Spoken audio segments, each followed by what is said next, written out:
Olá, eu sou Rafaela Oliveira e hoje nós vamos falar sobre um tema da bioquímica que é a glicólise, né? Bom, o que é a glicólise? A glicólise é o primeiro estágio do metabolismo, né, da glicose, né? A glicólise é um processo anaeróbio que sozinho ele produz duas moléculas de ATP, certo? E a oxidação completa aeróbia completa, né, da glicose em dióxido de carbono e água, ele vai produzir, né, energia equivalente de 32 ATPs, certo? E eu vou ler aqui um trechinho para a gente se situalizar um pouco, tá? Sobre o que realmente é essa questão da glicólise, né? Do metabolismo, né? Da glicose. Bom, durante atividades físicas vigorosas, o corpo ele metaboliza aerobiamente os carboidratos, as gorduras e as proteínas para gerar combustível, tá? Entretanto, mais combustíveis são utilizados conforme a intensidade da atividade física aumenta. A glicólise, a glicose será metabolizada por meio da glicólise, com o piruvato sendo seu produto final. O piruvato será convertido em ácido lático, que, consequentemente, será exportado dos músculos para o fígado. Então, o que é que esse processo está querendo dizer? Está querendo dizer que quando nós fazemos atividades físicas, né, nosso organismo vai precisar de quê? De energia para poder suprir todo esse mecanismo, né, que nós estamos fazendo. Então, ele vai metabolizar os carboidratos, as proteínas, as gorduras, tá? Para que esse metabolismo se transforme em energia para que a gente possa gastar. Então, você só vai poder gastar energia se você tiver. Então, esse processo é para quê? Para que a gente adquira energia para poder gastar, né? Nas nossas atividades físicas, tá? E esse processo, o final vai ser o piruvato, tá? Que vai ser o produto final. Mas, primeiramente, vamos agora estudar nas nossas etapas, né, da glicólise, porque a glicose não tem só, produto final é isso. A gente precisa saber como é que chega aquele produto final, tá bom? Primeira etapa vai ser a fosforilação da glicose. Fosforilação já diz o nome, adição de um grupo fosfato, tá? Então, a glicose, o que vai acontecer com ela? Tá? A glicose ela vai receber um grupo fosfato e vai se transformar em quem? Glicose 6-fosfato. Mas como é que ocorre isso? Então, a glicose ela vai precisar de uma enzima para poder fazer a reação, que vai ser a enzima hexoquinase. Tá? Então, o que vai acontecer com essa reação? Essa enzima vai precisar de um cofator. Nós sabemos que enzimas precisam de cofatores para auxiliar na reação. Qual vai ser o seu cofator? Então, a hexoquinase vai precisar do cofator magnésio, né, do íon magnésio, certo? E aí, ele vai precisar de ATP, tá? Ele precisando de ATP, porque se ele vai utilizar o fosfato, do grupo fosfato, ele precisa de ATP. Então, ele vai utilizar o ATP, tá? E vai liberar a glicose 6-fosfato. E libera o ADP. Então, o ATP, né? Ele vai ter o ATP. Quando ele utilizar o fosfato do ATP, ele vai liberar o ADP, certo? Então, como temos na imagem aqui, não sei se vocês vão entender, temos é que está ao inverso, né? Mas temos a glicose, tá? Aí vai ocorrer com a ATP, a enzima hexoquinase vai transformar em glicose 6-fosfato e vai liberar quem? O ADP, certo? Temos a glicose, precisa do ATP, transforma a glicose 6-fosfato e libera ADP, tá? Bom, esse acoplamento da hidrólise por quê? Que é a quebra do ATP. Então, a ATP, ela vai se quebrar. Ela se quebrando, como é que ela vai se quebrar? Ela precisa de água para se quebrar. Então, essa hidrólise é a quebra da molécula por água. Então, a ATP vai se quebrar e vai liberar quem? O ADP. E essa molécula que foi quebrada, a outra parte que sobrou do ATP, vai para a glicose 6-fosfato. Ou seja, o fosfato entrou na glicose, formando a glicose 6-fosfato.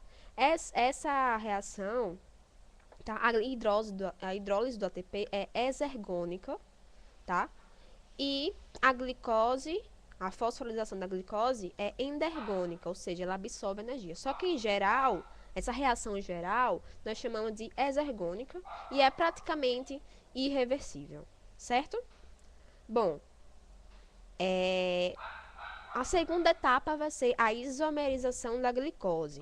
O que é isomerização? Na verdade, nós temos compostos, né, com fórmulas idênticas, tá? Somente a estrutura que modifica, que é o exemplo da glicose 6-fosfato e frutose 6-fosfato, né? A glicose 6-fosfato tem a mesma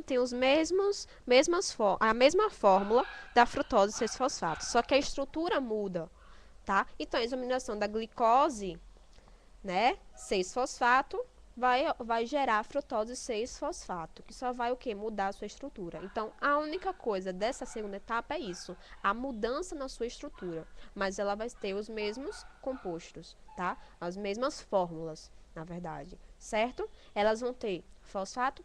Vão, só vai mudar a sua estrutura. Então, o que vai auxiliar nesse processo é a enzima glicose fosfato isomerase, certo? Só isso. Aí, a próxima etapa vai ser a fosforilização da frutose 6-fosfato, ou seja, é a mesma coisa. O que é fosforilizar? É adicionar um grupo fosfato. Então, se ele vai adicionar um grupo fosfato, ele precisa de quê? De energia, o ATP, porque o ATP tem um fosfato. Então, quando você tira um fosfato do ATP, ele vira o quê? ADP, não é isso? Então, vai ser a mesma coisa da primeira etapa, só que em vez de ser com a glicose, vai ser com a frutose 6-fosfato. Nós vamos ter a frutose 6-fosfato, ela vai precisar de quê? De energia para poder, né, fosforilizar, ou seja, ganhar mais um fosfato. Aí, quando ele junta-se com a ATP, ele vai liberar quem? A frutose 1,6-fosfato. E aí, o que acontece? Ele também libera o ADP, tá? Porque ele retirou um fosfato do ATP, tá? A enzima vai ser a fosfofrutoquinase, que vai catalisar, e ela é a principal enzima reguladora da glicose.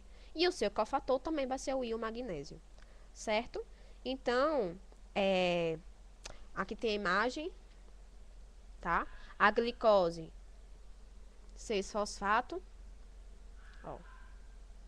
A glicose 6-fosfato precisa de quem? De ATP, certo? Depois disso, ela vai acabar gerando a frutose 1,6-fosfato e liberando ADP. A enzima vai ser a fosfofrutoquinase, tá? Com o seu cofator íon magnésio, tá? Essa reação vai ser endergômica em relação à fosforilação da frutose 6-fosfato e a reação exergônica vai ser a hidrólise do ATP. Ou seja, o ATP vai se quebrar formando o ADP e liberando, né, a frutose 1,6-fosfato, não é isso? Mas, em geral, essa reação é exergônica e é irreversível também, tá? Pronto. A quarta etapa vai ser a fratura da frutose, ou então a clivagem da frutose 1,6-fosfato em duas trioses, né? Na verdade, o que vai acontecer aqui é que essa frutose 1,6-fosfato, ela vai se quebrar em duas, dividindo em duas, certo? No final desse vídeo, eu vou mostrar um vídeo ilustrativo para vocês entenderem mais ou menos como é que ocorre a reação, tá? Então, ela vai se quebrar, né, essa frutose 1,6-fosfato, vai se quebrar em duas, ela vai se quebrar em fosfogliceraldeído e a fosfodihidroxacetona, certo? Vai se quebrar em duas. E essa ação vai se dar a partir da enzima aldolase, tá? Ela vai se dividir em dois fragmentos e cada fragmento vai ter 3 carbonos, tá? Aqui tem um exemplo, ok? Aqui, ó. Essa é a frutose 1,6-fosfato, certo? E ela vai se dividir em duas, essas duas aqui, tá? Cada uma com um nome. Então, o que diferencia uma da outra é o seguinte. Para relembrar, uma dica minha, para relembrar, é que no 3-fosfogliceraldeído, no meio tem o HC junto, tá? E o outro não tem. Aí, para você relembrar a diferença de cada um, certo? Ok. E no equilíbrio, apenas 11% se encontra cindido, separado entre oses, tá? Entre estas, a maioria encontra-se em forma de dihidroxicetona. Bom, e a quinta etapa? A quinta etapa vai ocorrer a oxidação do gliceraldeído 3-fosfato. Como assim oxidação?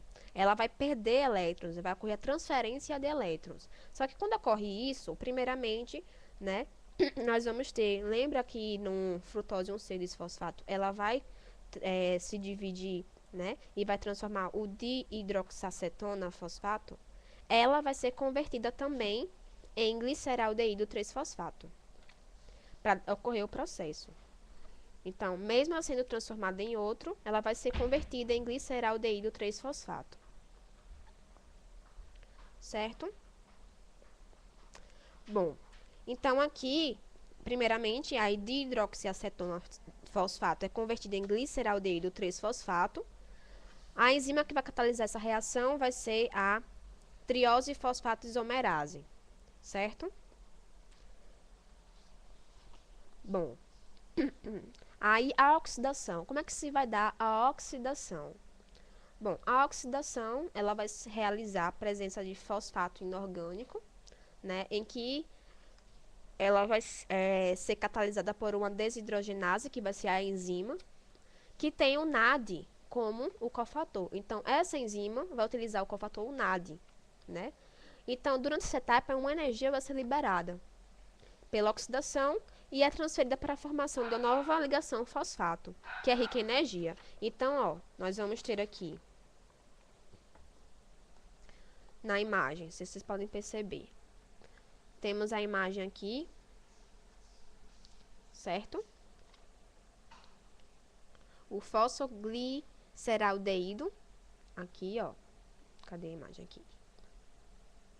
Tá? Ela vai utilizar o NAD como seu cofator, no caso a enzima desidrogenase aqui, ó. Ela vai utilizar o NAD como seu cofator. Vai utilizar o NAD como seu cofator, certo? E vai ocorrer a transferência de elétrons. Quando ocorre essa transferência de elétrons, certo? De onde vem essa transferência de elétrons, na verdade?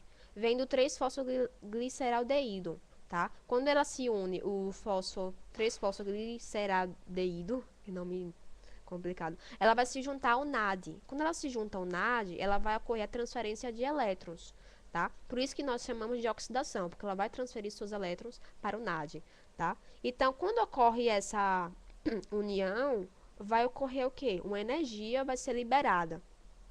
Além disso, vai ocorrer também a liberação de hidreto, tá? De H+. Então, quando esse 3-fosfogliceraldeído se junta ao NAD, que NAD é o que? O cofator da enzima desidrogenase. Quando ela se junta ao NAD, o que vai acontecer? Vai ocorrer a transferência de elétrons. Quando ocorre a transferência de elétrons, liberam energia. E essa energia vai ser para quê? Para formar uma nova porção de fosfato, né, que é rica de energia. Então, quando ocorre essa ligação, transfere elétrons. Além de transferir elétrons, o que acontece? Uma energia liberada, só que essa energia vai ser utilizada para formar o quê? Uma nova ligação fosfato. Por isso que nós formamos no final da solução, da reação, um ácido 1,3-difosfoglicérico. Tá? Esse ácido 1,3-difosfoglicérico é o resultado dessa reação, em que junta esse 3-fosfogliceraldeído com o NAD, transferem elétrons, quando transfere o elétron, libera energia, e essa energia vai ser logo transferida para onde? Para uma nova ligação de fosfato, né? Que vai ser chamada de ácido 1,3-difosfoglicérico. Sem contar também que vai ocorrer o que? A liberação de hidreto. Então, o NAD vai passar a ser o que? Vai ser o NADH, na verdade. Certo? Então, aqui, na imagem, temos aqui o início, vai se juntar com o NAD, que é o cofator da desidrogenase. Quando ocorre isso, ela libera, o que ela vai liberar? Energia. Então, transferem elétrons para o NAD, né? Transferem elétrons para o NAD. Transfere elétrons para o NAD. Quando transfere elétrons, ela libera energia que vai ser transferido para quem? Para cá. Então, no início ele tinha o quê? Um fosfato. Agora nós vamos ter 2 fosfatos. Certo? Essa foi a quinta etapa. A quinta etapa, agora vamos para a sexta, na verdade. A gente continua no próximo vídeo. Beijão!